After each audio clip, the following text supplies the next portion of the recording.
there is a practical thing. Great demand in China, and in Asia.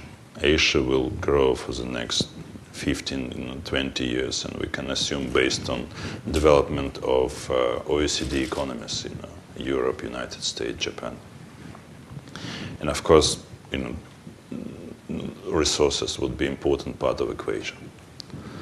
In our side, we have a vast territory, which we started in terms of development 40 years ago.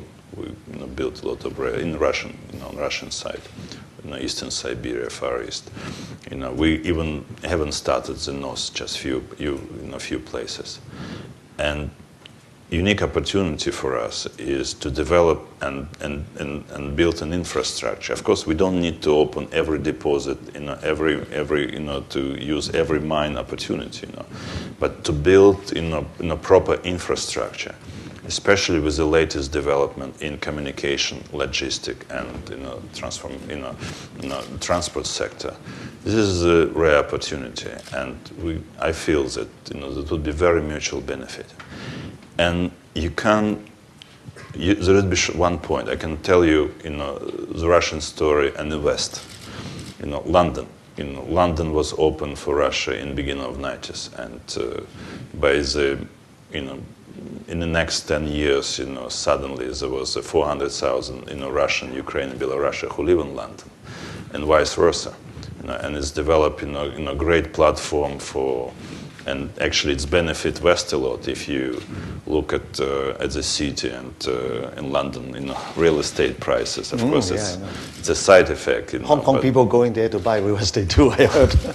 Yeah, but there was a window, for the first step, for Russian corporate world, and it was,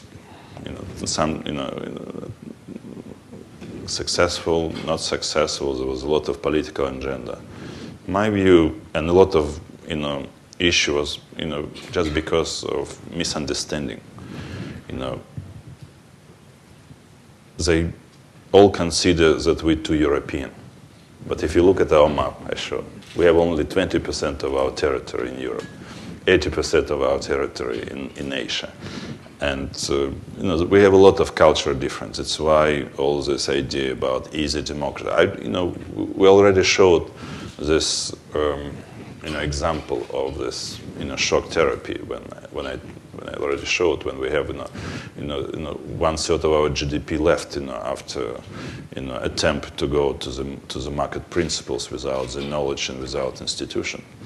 And I think Hong Kong is opportunity for Russia. It's a window for Russia to study the Asia, to learn the Asia, to learn in a more comfortable way. You have a developed institution, and vast experience dealing with mainland China, and you had also quite a transition in the last 15 years. And I do believe that more people will travel here, and great thing which your government done with Russian governments, drop the visa, and the number of people who travel triple in less than 1 year, and you have now 4 flights, and I know that there are a lot of tourists who come in Moscow, St. Petersburg. I believe there will be more tourists, and I try to ensure you that how beautiful is Siberia.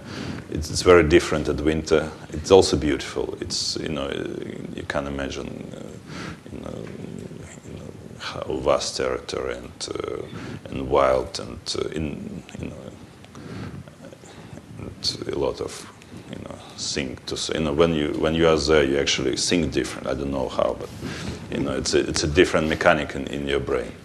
And I think if we shouldn't be in a hurry. I mean, we shouldn't.